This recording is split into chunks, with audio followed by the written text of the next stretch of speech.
você vai ter aula com um jovem também, o Caio. Você pode ir lá se dirigir para lá. Você que é jovem, você pode ir para lá. Ah, pastor, eu sou a jovem até que idade? Bom, se for por isso, eu também vou, porque eu me considero bem jovem. Apesar de ter 43 anos. Ter 43 anos e não parece também, né? Não parece. Eu sempre olho para o espelho e vejo assim, carinha de 20. Queridos, nós vamos fazer a leitura, lição de número 2, nós vamos falar sobre Mateus de publicano a apóstolo. Mateus, lição de número 2, vamos fazer a leitura do nosso texto básico, está lá em Mateus capítulo 9, do 9 ao versículo de número 13, você que não tem a revista, se você não tem a revista, eu te incentivo a você adquirir, como fazendo uso da palavra do nosso pastor, tá? Mateus capítulo de número 9, verso de número 9. Você achou aí? Amém? Podemos ler? Eu leio o primeiro, você lê o segundo. 1, 2, 3. E Jesus, passando diante dali, viu assentado na alfândega um homem chamado Mateus e disse-lhe: segue-me. E ele, levantando-se, o seguiu, a igreja.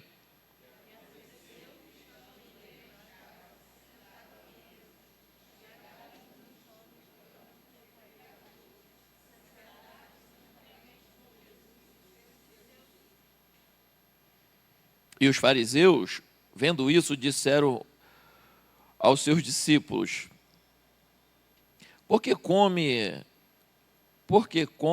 o vosso mestre com os publicanos e pecadores?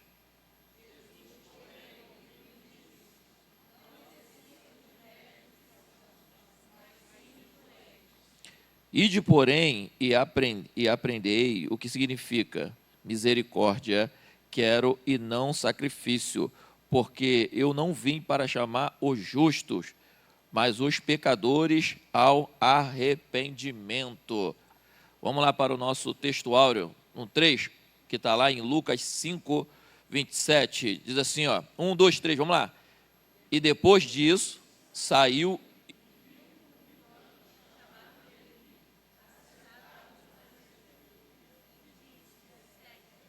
Tá, obrigado. Agora só, você trouxe a sua Bíblia? Quem trouxe Bíblia aí? Trouxe? Então abra em Mateus capítulo de número 9, verso 13. Não faz parte da aula não, mas é só para me tirar uma dúvida aqui rapidinho. Versículo de número 13.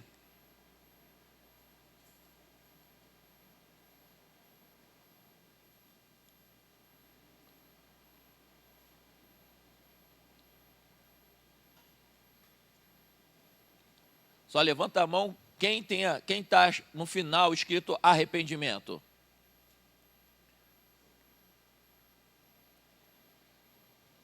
Pastor, tem algum problema não ter a palavra arrependimento? Vocês acham que tem algum problema ou não? Quantas pessoas não têm a palavra arrependimento na Bíblia? Então, 1, 2, 3, 4, 5, tem bastante gente. Bastante Bíblia aí que não tem um arrependimento, hein? Pastor, qual o problema de não ter a palavra arrependimento? Muita coisa. Muita coisa, porque Jesus ele chamou os pecadores ao arrependimento. Então, se não tem o arrependimento na sua Bíblia, pastor, qual o problema? Eu comprei a Bíblia lá bonitinha, com uma capa poderosa, tinha um desenho bonito, uma cor poderosa, e pá. E aí agora, qual o problema? O problema, irmãos, é que quando você vai se graduando na teologia, mas hoje isso tem disponível na internet. Na época que eu fazia seminário não tinha, mas hoje já tem. Você consegue estudar sobre variantes textuais. Então, estudando variante textual, você vai aprender sobre essas variações de palavras que tem na Bíblia, tá? E aí você vai descobrir em um estudo hermenêutico, que a palavra hermenêutico quer dizer interpretação. A palavra hermenêutica é interpretação. E no nosso caso, nós usamos a interpretação bíblica, ou seja, nós usamos a hermenêutica bíblica. Para quê? para fazer a interpretação do texto com a maneira mais cirúrgica possível. Então, em hermenêutica, você aprende variantes textuais. Tá? Então, Jesus ele chamou aos pecadores ao arrependimento. Então, não deixa passar isso não, irmão, porque... Tá? Então, se você quiser depois acrescentar na sua Bíblia aí, tem que ter o arrependimento, porque senão você pode querer entrar até pregar, Jesus te chamou e tal, Jesus chamou todo mundo, mas ao arrependimento, eu preciso me arrepender. Quando é que eu tenho que fazer isso, pastor? Todo dia eu tenho que me arrepender. Ontem eu estava conversando com alguns obreiros aqui, eu falei assim, Jesus quando diz que nós temos que perdoar 70 vezes 7 a pessoa que nos ofende, ele está colocando esse número porque é impossível uma pessoa errar com você 490 vezes. Não dá para uma pessoa errar essa quantidade de vezes com a gente. Só quem erra mais do que isso somos nós com Deus.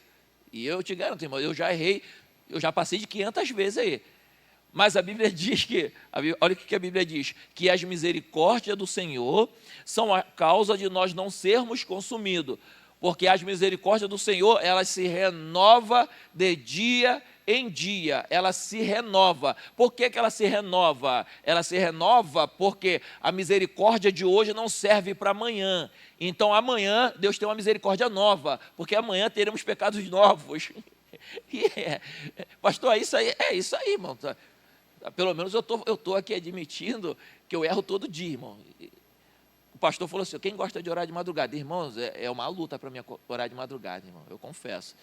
Irmão, que quando eu durmo de verdade. Eu não dormia, aí eu tive que fazer uma terapia para dormir. Aí depois que eu fiz a terapia, foi muito bom, irmão, eu durmo em qualquer lugar.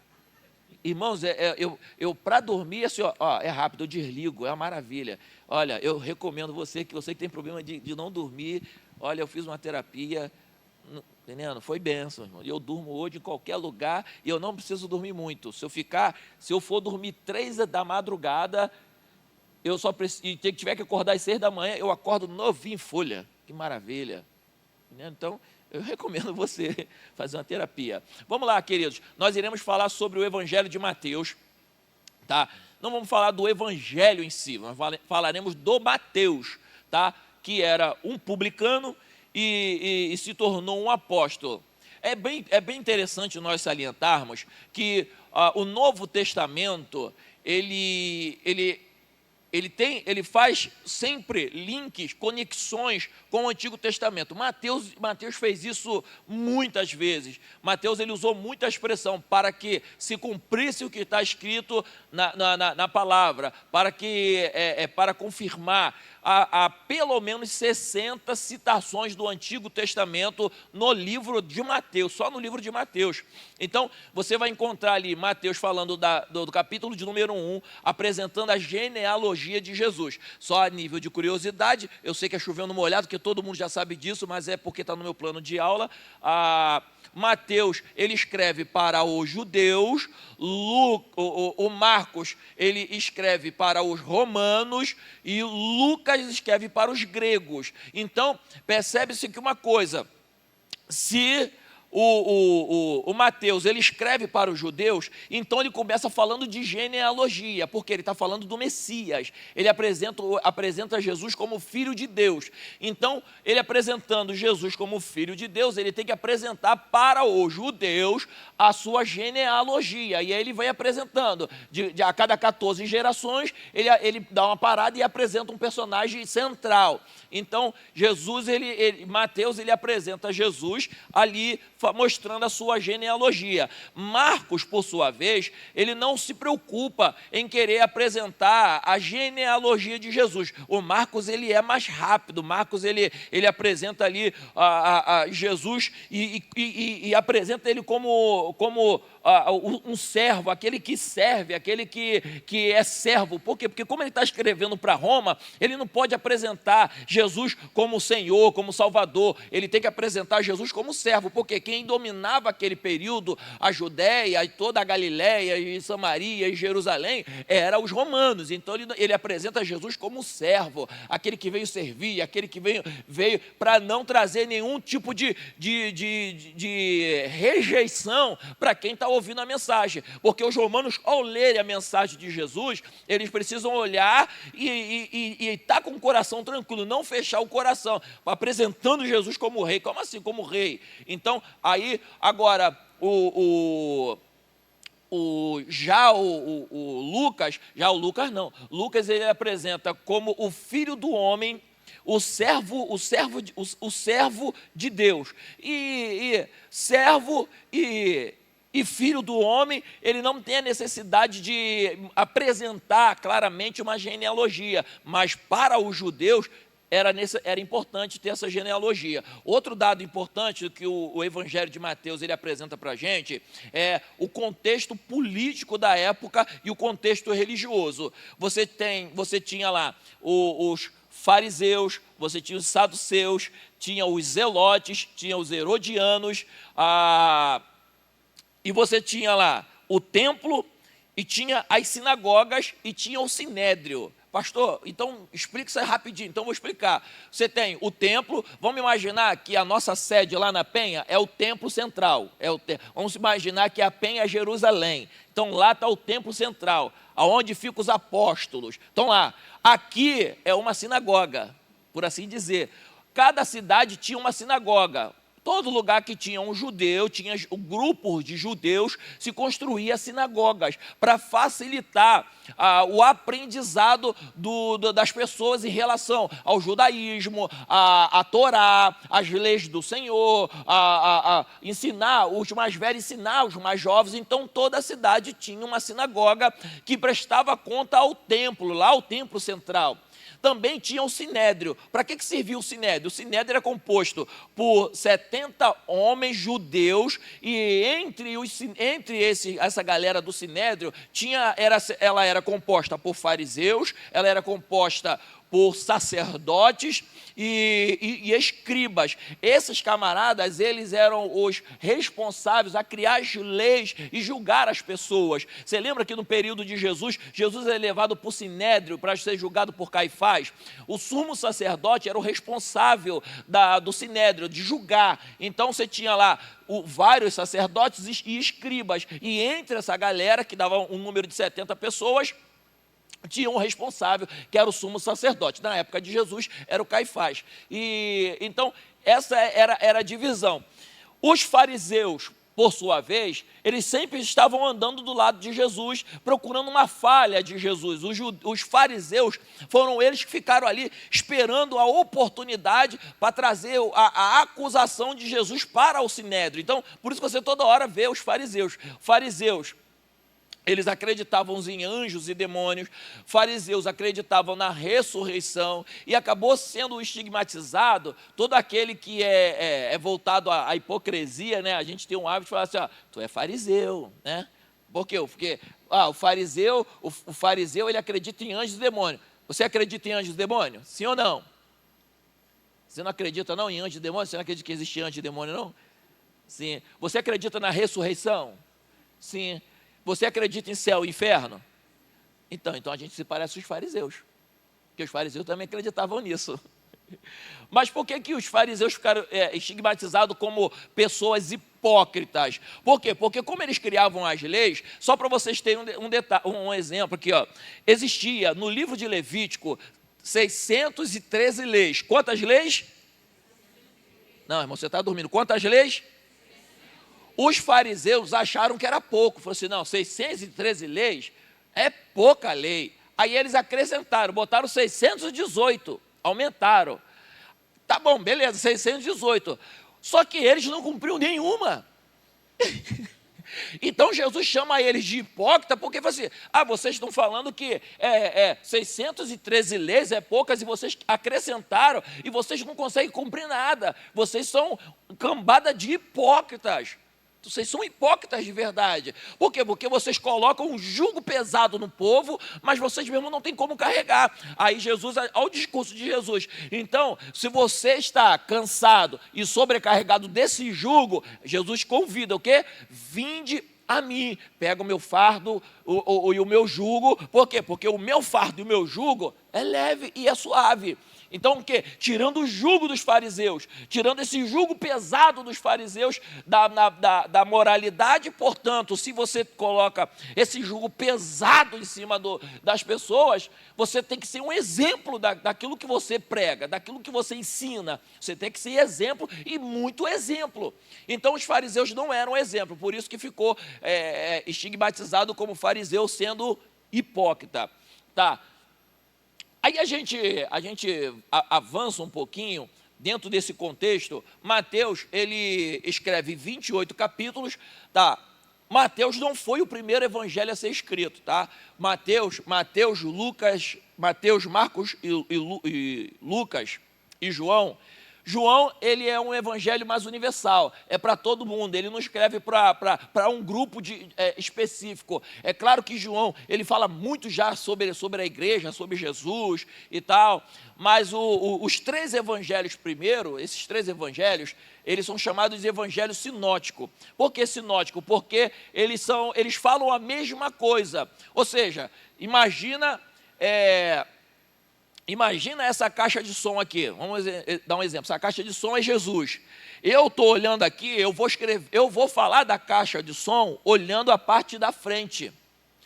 Olhando aqui, vendo aqui como o retorno está para mim, eu vou falar que o retorno está bom, que eu estou vendo aceso, porque eu estou vendo uma iluminação, eu estou vendo a marca.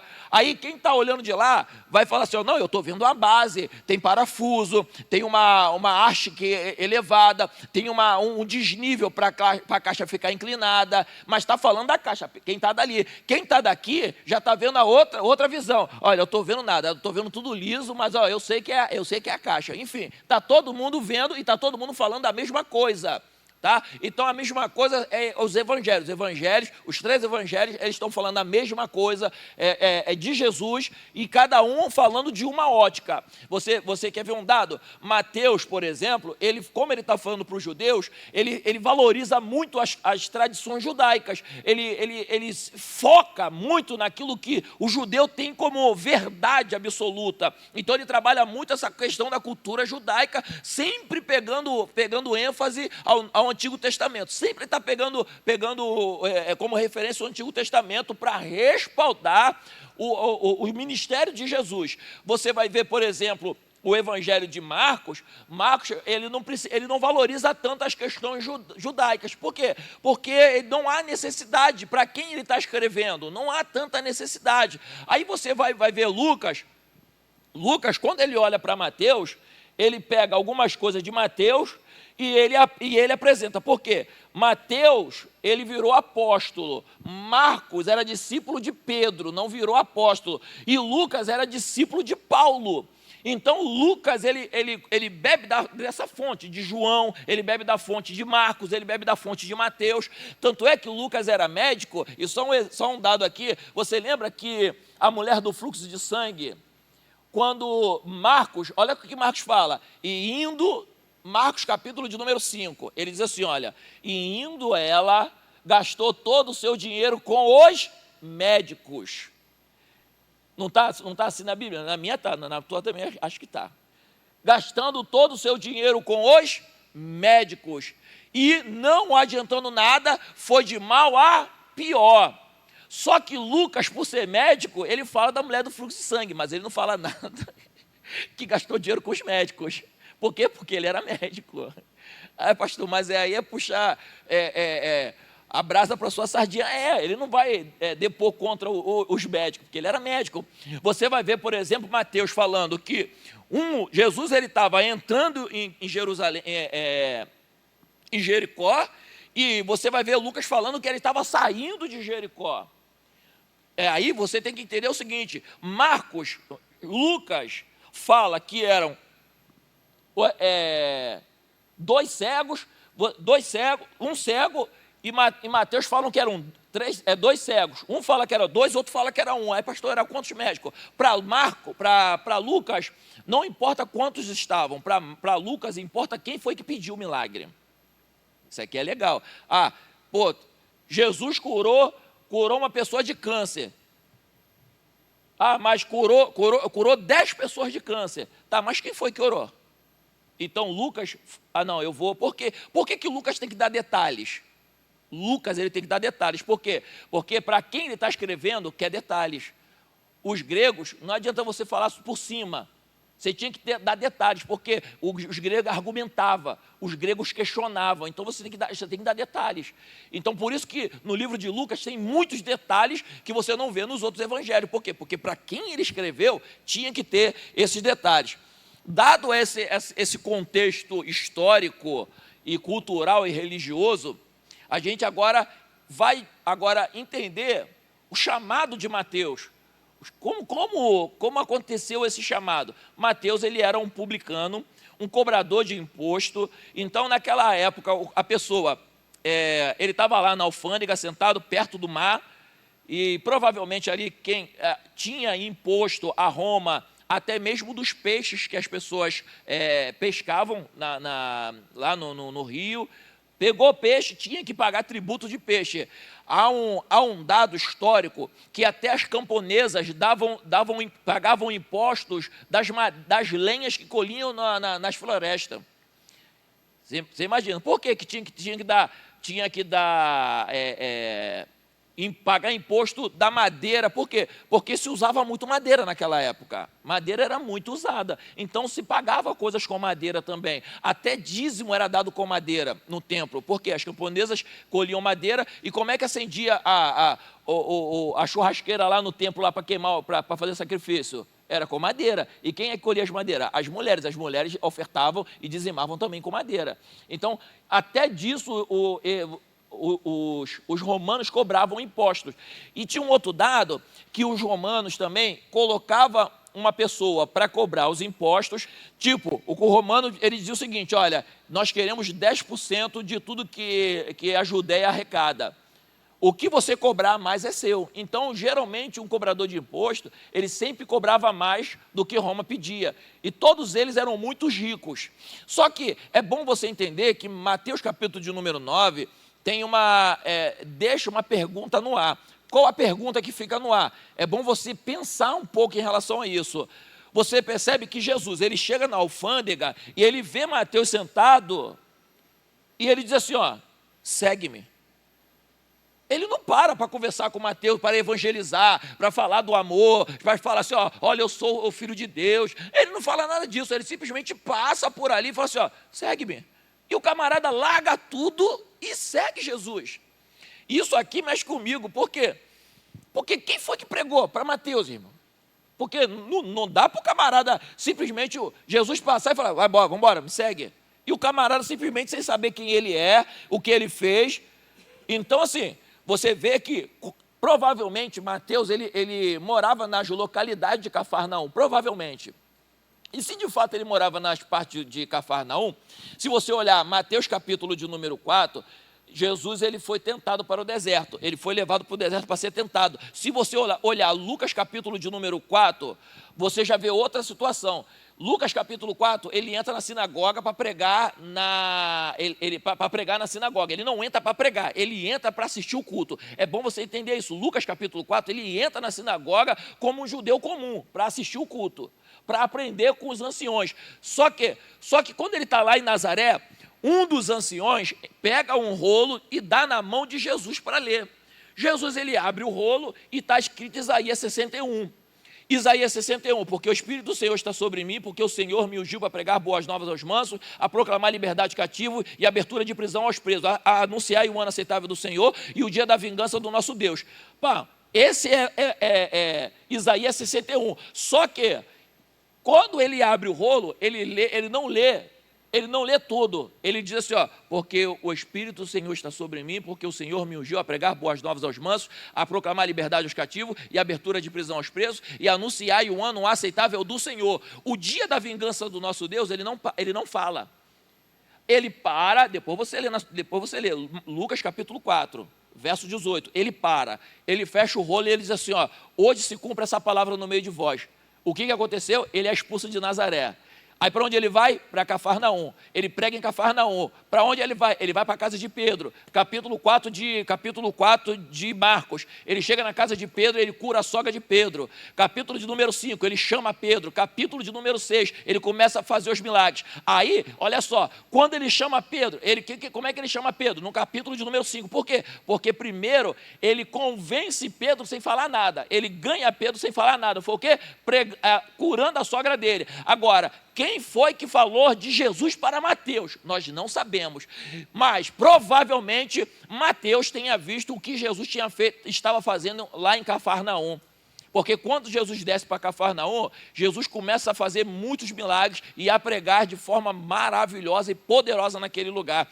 Da mesma forma, se você olhar, por exemplo, Marcos capítulo de número 5, a partir do verso de número 36, a Bíblia diz que a mulher do fluxo de sangue, o texto diz assim, ó, ouvindo falar de Jesus, creu que tão somente se tocar na orla do seu vestido, ouvindo falar de Jesus. Calma aí, alguém falou de Jesus para ela. Quem foi que falou? Nós não sabemos, mas a Bíblia diz, ouvindo falar de Jesus, alguém falou. Se você olhar o cego de Jericó, de Lucas capítulo 18, você vai ver o seguinte, a partir do verso 36, a Bíblia diz que o cego estava lá mendigando, mas quando passou, alguém falou assim, ó, aí ele falou, o que é isso? Aí alguém falou, é Jesus que está passando. Aí ele vai dizendo, Jesus, filho de Davi, tem misericórdia de mim. Quem foi que falou que ele é da descendência de Davi? Quem foi que falou para o cego? Eu não sei, irmão, mas de uma maneira misteriosa a mensagem chegou. Então Mateus ele foi alcançado por essa mensagem, seja ela pregada ou seja Jesus operando milagres,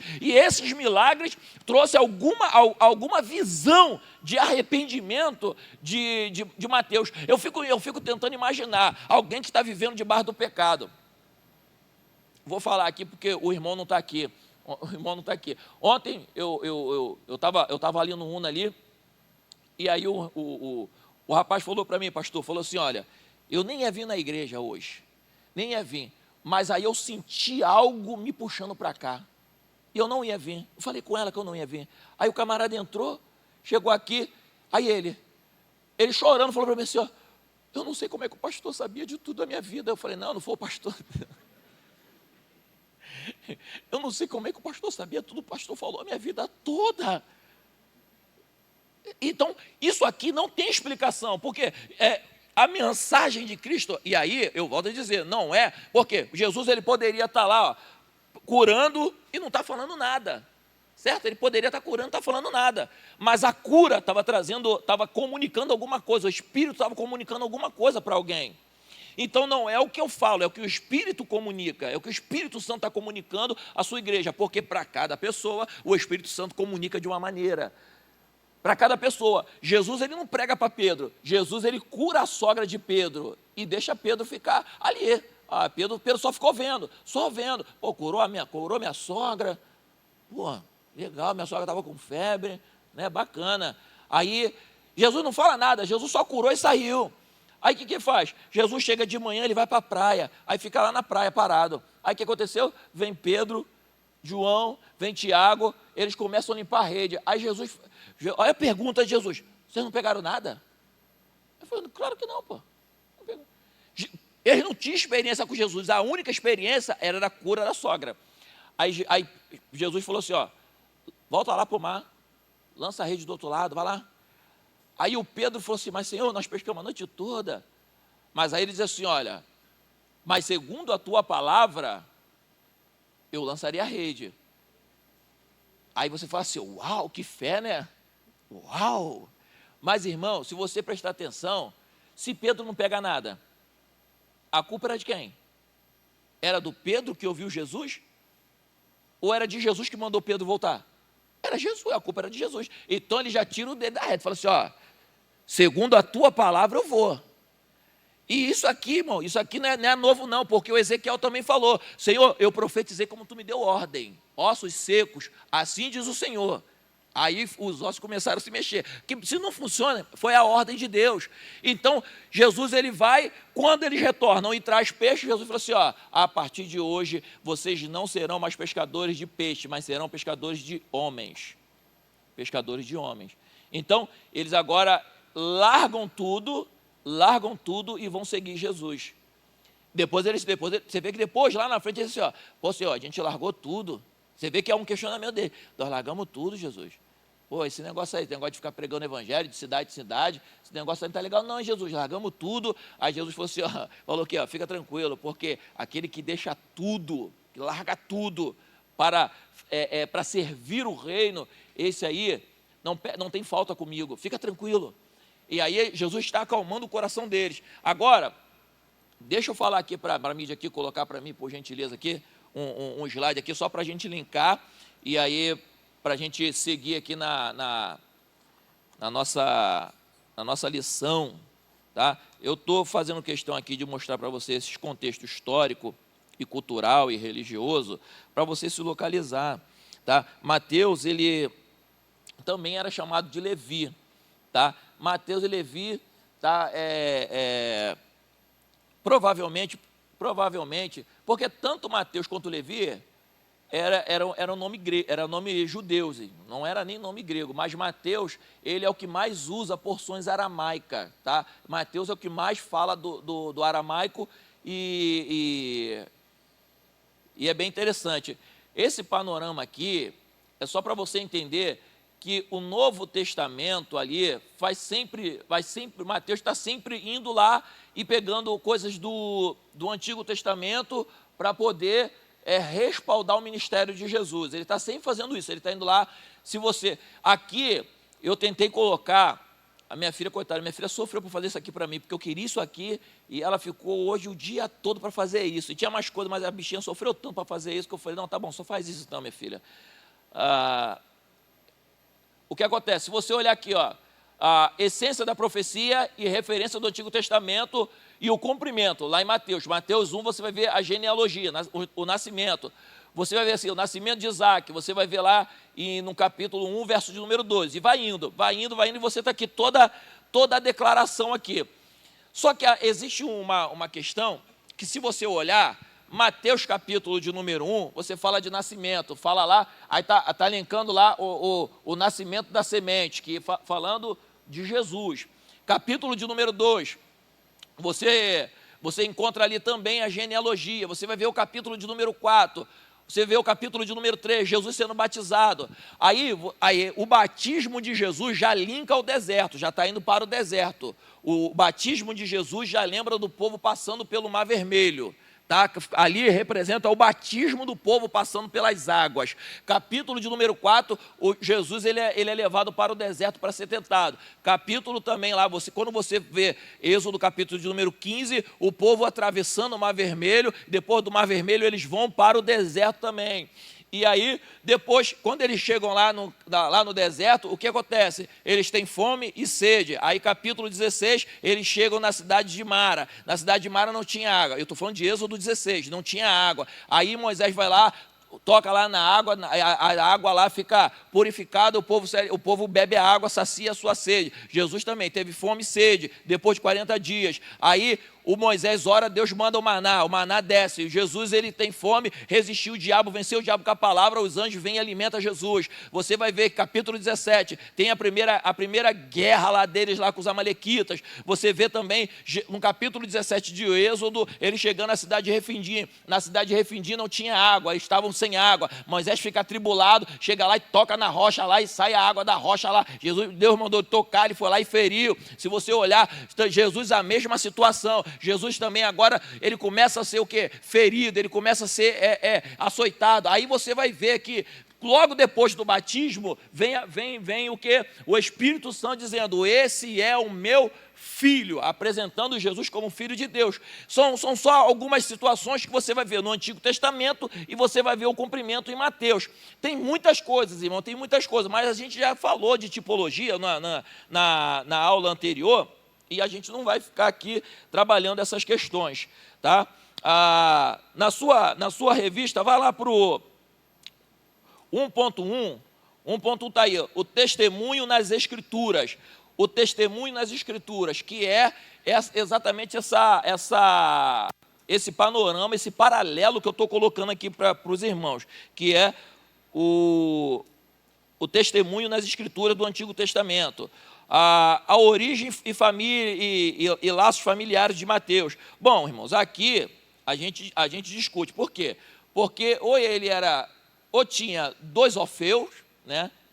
Ou eram dois, porque aqui na leitura aqui da nossa revista, Mateus é filho de Orfeu.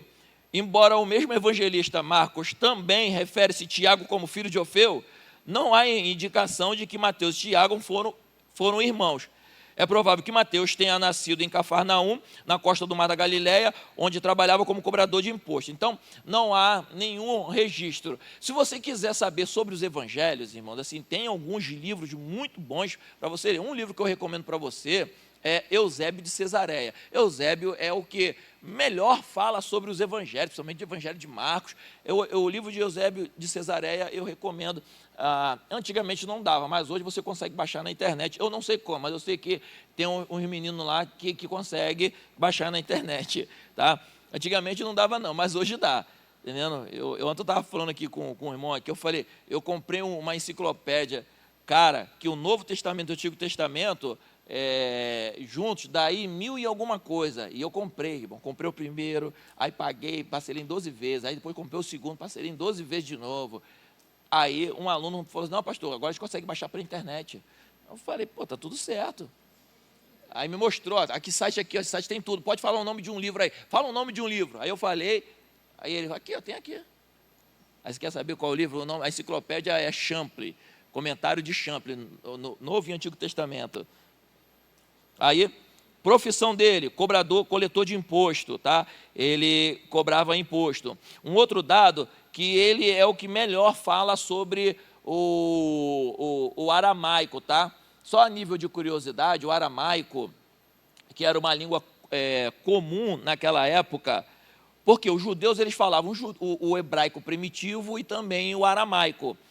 Mas na época de Jesus, eles usavam mais o aramaico do que o próprio hebraico. O aramaico foi desenvolvido quando o povo foi para a Babilônia. Na Babilônia, Nabucodonosor tentou mudar a cultura, a língua, o dialeto deles, e acabou que eles saíram com o hebraico e saíram também falando o aramaico quando eles saem da Babilônia, que já não era nem mais a Babilônia, já era o reino Medo-Persa. Então já era o reino persa quando eles saíram, quando o rei Ciro ele decreta a ordem e o povo sai do cativeiro depois de 70 anos de escravidão. Você vê isso lá em Neemias capítulo de número 1, desde a ordem até a saída.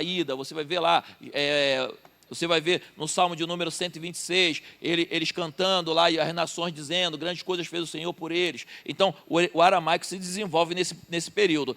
Um outro dado importante é que Mateus ele tem pelo menos aqui 5 sermões importantes a respeito de Jesus. Então, o primeiro sermão de Jesus que Mateus ele narra é o Sermão do Monte, no capítulo de número 5. No capítulo de número 5, ele começa a fazer o seu sermão. É interessante que Jesus ele vai pregar o seu sermão no capítulo de número 5, mas a expectativa do clero romano e do clero judaico era que Jesus viesse trazer uma mensagem para confrontar os romanos. Então, Jesus não faz isso. Jesus ele reúne a galera lá, ele sobe no monte, e aí, lá no Monte das Oliveiras, e aí ele começa a pregar o Sermão do Monte, vai do capítulo de número 5 e termina no capítulo de número 7. Aí ele começa a falar sobre as bem-aventuranças. Bem-aventurados são os que choram, porque serão consolados. Bem-aventurado que tem fome e sede de justiça, porque serão fartos. Bem-aventurados os limpos de coração, porque verão a Deus. Aí ele tá mostrando bem-aventurado os humildes de coração. E é bom você entender que esse humilde de coração é alguém que reconhece o seu estado de miserabilidade. Ou seja, quando ele fala bem-aventurados os misericordiosos, porque encontrarão misericórdia. Bem-aventurados os humildes de coração. Porque esses humildes, humilde aqui não está falando de pobreza, não está falando de pobreza, está falando de entender a sua miséria enquanto ser humano, Então Jesus está falando assim, ó, bem-aventurado você que admite que é um miserável espiritualmente. Se você reconhece que você é um cara, uma pessoa, uma mulher, um homem miserável e carente da misericórdia, se você reconhecer que você precisa dessa misericórdia, você será farto, você será cheio da misericórdia do Senhor. Então, primeiro passo, eu preciso reconhecer, eu preciso dessa misericórdia. Então, tinha um musical lá na nossa sede chamado Rua Azusa. Rua Azusa, no livro dos 100 anos de avivamento, do William Joseph Seymour. William Joseph Seymour foi o precursor do avivamento em Los Angeles, nos Estados Unidos, em 1906. Ele não tinha uma pregação muito eloquente e tal, mas Deus começou um movimento de avivamento que alcançou até a gente no Brasil com a Assembleia de Deus. Mas ele, no livro dele, na sua biografia, diz que ele chegava na igreja e ele começava a orar. Ele ficava mais de 1 hora repetindo a mesma coisa. Ele dobrava o joelho e ele ficava assim, ó, misericórdia, misericórdia, misericórdia, misericórdia, misericórdia, misericórdia. E enquanto ele falava misericórdia, misericórdia, o poder de Deus ia tomando a igreja. Ia tomando a igreja. E o que acontecia na igreja? Na igreja eram 5 cultos por dia. Aleluia. Pensou, irmão? 5 cultos por dia? Coitado do pastor Anderson. 5 cultos por dia. Para você ter uma ideia, nesse livro da biografia de William Joseph Seymour, um camarada entrou para fazer uma denúncia, e ele entrou com uma câmera para tirar foto lá, e para escrever e para colocar no jornal. O que estava acontecendo. Esse camarada entrou, o poder de Deus alcançou ele foi batizado com o Espírito Santo, ele se converteu, em vez dele falar mal da igreja, ele falou bem da igreja. Isso é o poder de Deus. Então, você vê aqui, irmãos, os milagres que aconteciam através aqui da pregação de Jesus.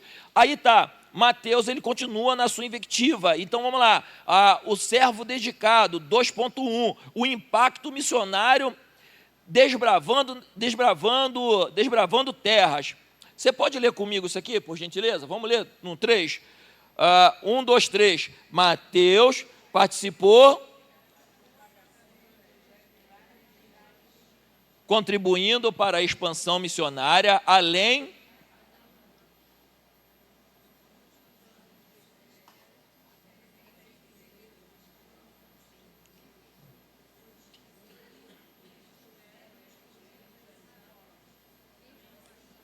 ele dedicando-se durante esse período e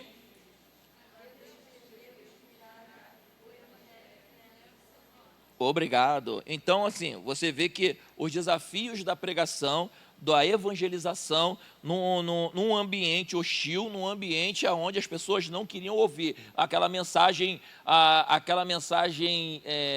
um tanto quanto diferente. Mas você vê que Mateus, ele sempre está elencando, mostrando que Jesus, ele não veio para descumprir a lei. Jesus veio para cumprir a lei. Então ele vem sempre mostrando todo esse detalhe. Não, Jesus não tá para destruir a lei. Por quê?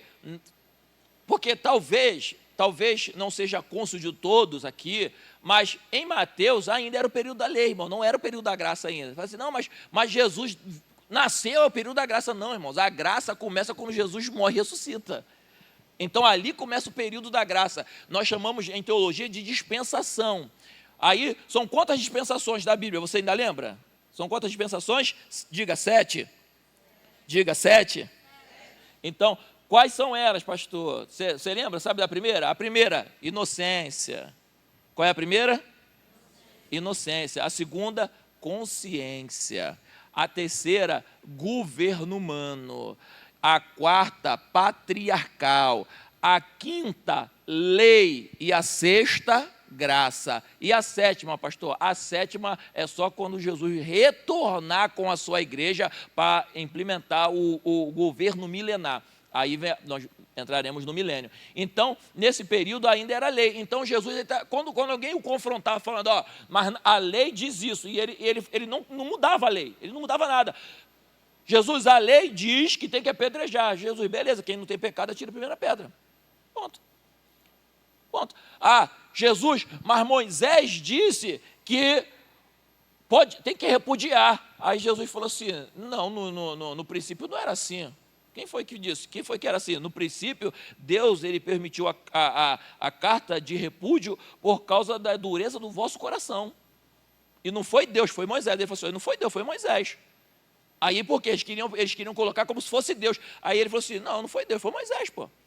Por quê? Existe lei de Deus e a lei mosaica, que é totalmente diferente. Moisés, ele se utiliza, eu estou linkando aqui os embates dos fariseus com Jesus. Moisés e toda a lei de Moisés, ela era voltada com um código, depois você lê na internet, chamado Código de Hammurabi. O Código de Hammurabi, que Moisés ele veio pegando o Código de Hammurabi, que ele aprendeu na Mesopotâmia, no Egito, e aí ele vai para o deserto e ele aplica toda a lei de Hammurabi. Por exemplo, olho por olho, dente por dente, é Código de Hammurabi, não é lei do Senhor, é Código de Hammurabi. É Moisés que pega e fala, olho por olho, dente por dente, mas isso é lei mosaica, porque Moisés aprendeu isso. Outra coisa que Moisés aprendeu também lá, Moisés, no Código de Hammurabi, dizia o seguinte, se você casar com uma mulher, essa mulher for estéril, o Código de Hammurabi te dá direito a casar com uma outra mulher para você poder gerar filhos. Aí você vê a lambança que foi tendo. Mas isso é o quê? Código de Hammurabi.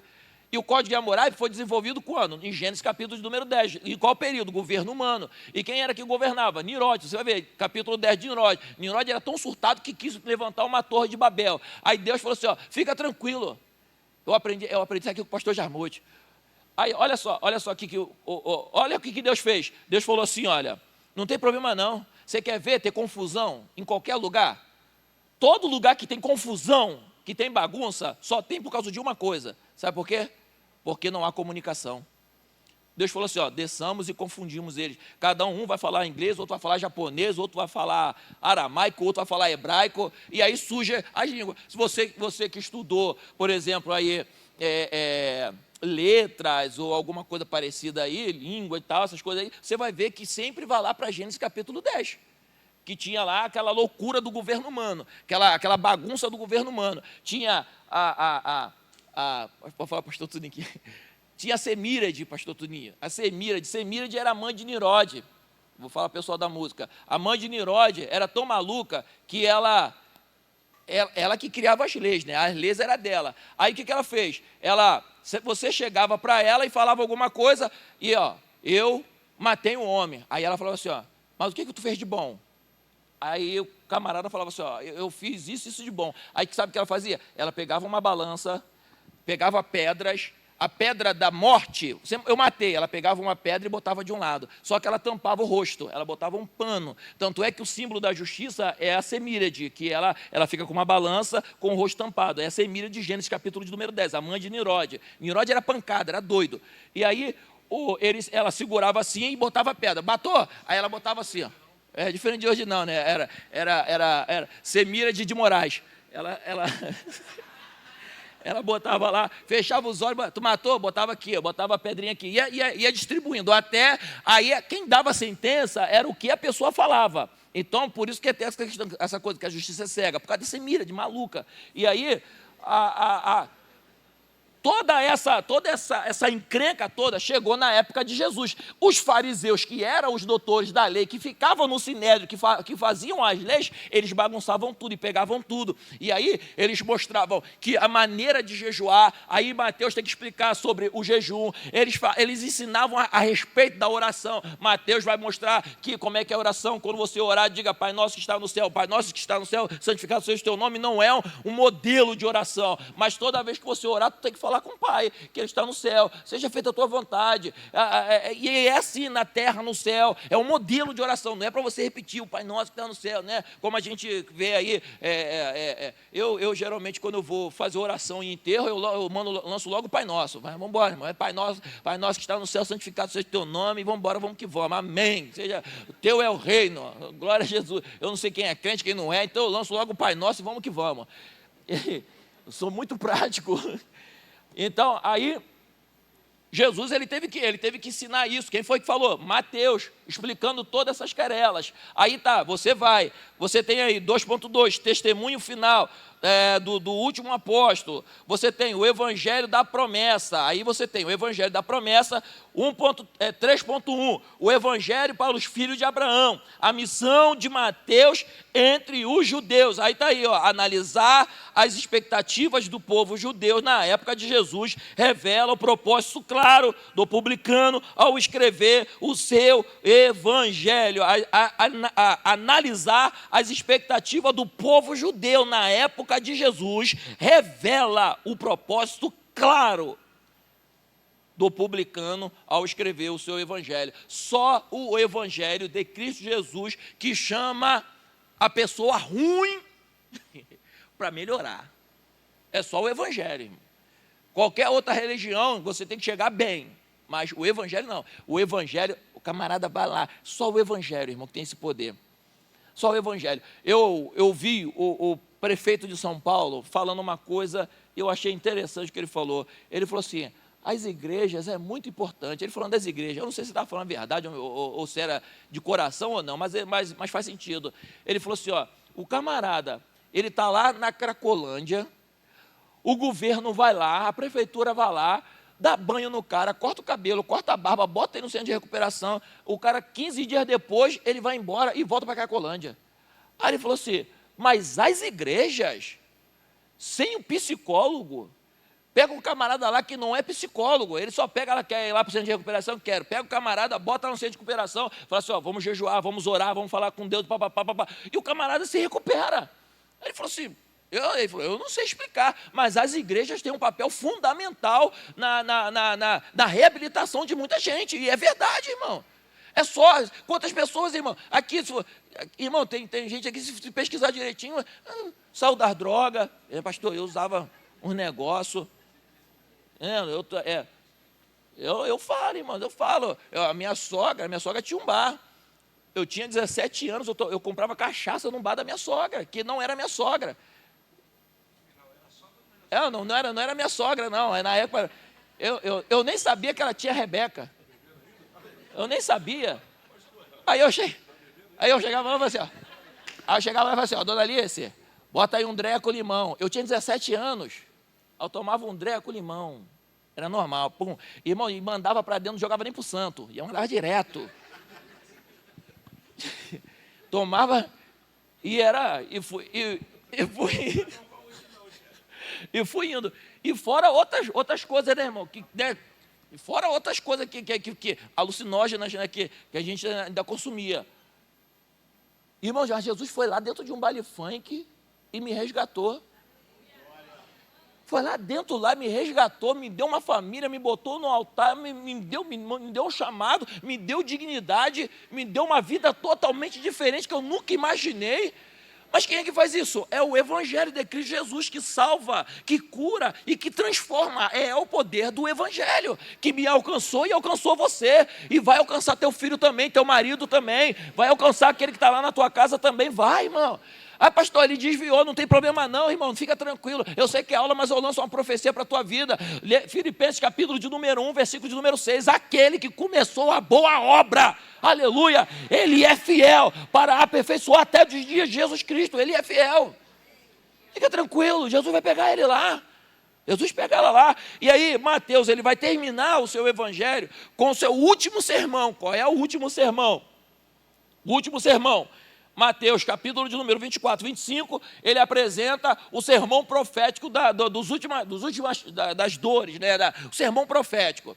Né? Esse aqui é o sermão profético, tá? Entre Malaquias e Mateus, não tem lá aquele ato, a sua Bíblia lá, que tem 2 folhas em branco, que tem lá, o pessoal fala que é o silêncio profético.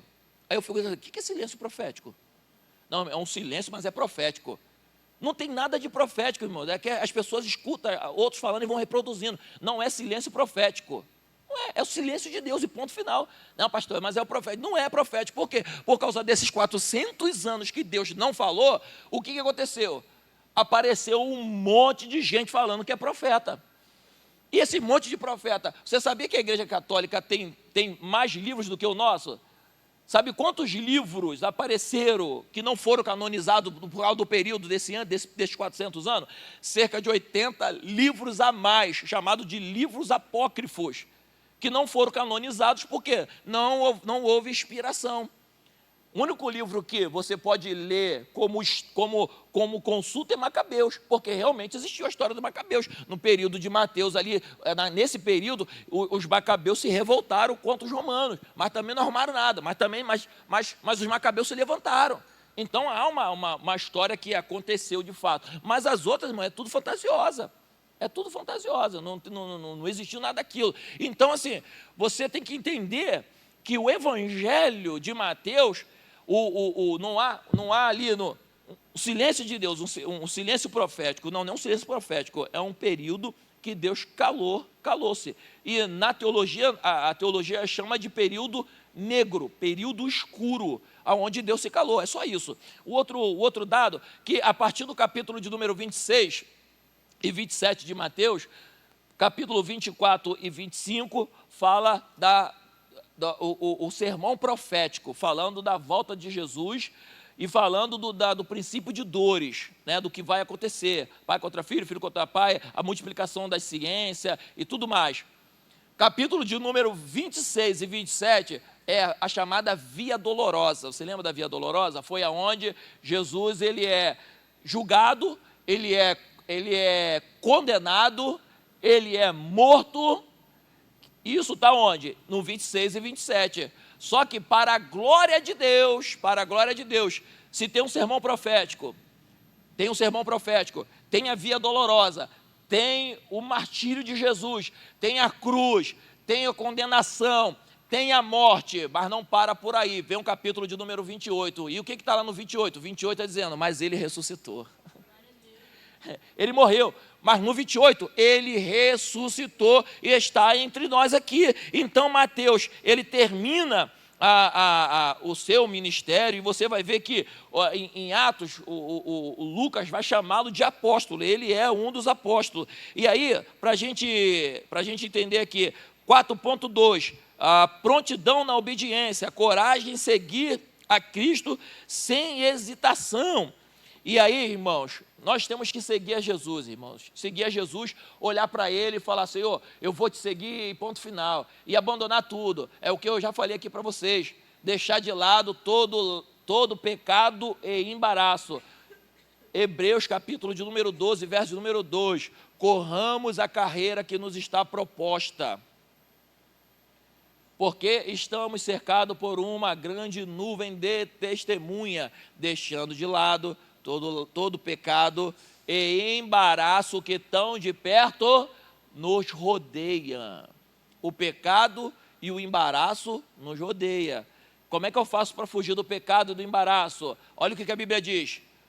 Olha o que ele diz aí, né? No verso de número 3, Hebreus 12, 2. Olhando sempre para Jesus, autor e consumador da fé. Olhando para Jesus, não perca o seu foco, continue olhando para Jesus. E a conclusão, assim como Mateus, que passou de um publicano desprezado a um dos apóstolos e evangelistas mais influentes, Deus nos convida a vivermos sob a sua graça remidora, que possamos enxergar nele a prova de que o Senhor utiliza pessoas comuns, imperfeitas, para o propósito eterno. Então, irmãos, que você possa entender isso. Deus vai nos usar, pessoas imperfeitas, mas Deus irá te usar. Deus vai usar a sua casa, Deus vai usar você, do seu jeitinho. Se você é mais sanguíneo, Deus vai te usar sanguíneo. Fica tranquilo. Se você é mais melancólico, Deus vai te usar melancólico. Se você é mais fleumático, Deus vai te usar fleumático. Mas se você é colérico, aleluia, Deus também vai te usar. Deus usou Pedro sanguíneo, Deus usou Moisés fleumático, Deus usou João, o pastor vai falar de João na lição de número 4, Joãozinho, tá? O discípulo do amor. Sabe o que Jesus chamou ele? Filho de Boanerges. Sabe o que é Boanerges? Filho do trovão. o discípulo do amor, quando chegou na ilha do samaritano, o samaritano queria ouvir a mensagem. Sabe o que ele falou? Junto com o irmãozinho dele, ele falou assim: Senhor, tu quer que a gente ore e peça a Deus para mandar fogo, para consumir os samaritanos? O discípulo do amor. Iracundo, mas Jesus transformou ele no discípulo do amor. Mas Jesus falou assim: eu sei que tu fez no verão passado, tá, João? Mas Deus usa melancólico igual Jeremias, e Deus vai usar você, Deus vai usar a sua casa, Deus vai usar o seu filho, Deus vai usar você com muita graça, com muita glória. Esteja disponível para Ele, ore, busque ao Senhor, se arrependa a cada dia dos seus pecados e peça a Ele: Senhor, me dá uma intimidade, me usa do meu jeito, me usa do jeito que eu sou, e Ele vai cumprir na sua vida o seu ministério para a glória de Deus. Que Deus abençoe a sua vida, que Deus abençoe a sua casa, no nome de Jesus. Aplauda o nome do Senhor.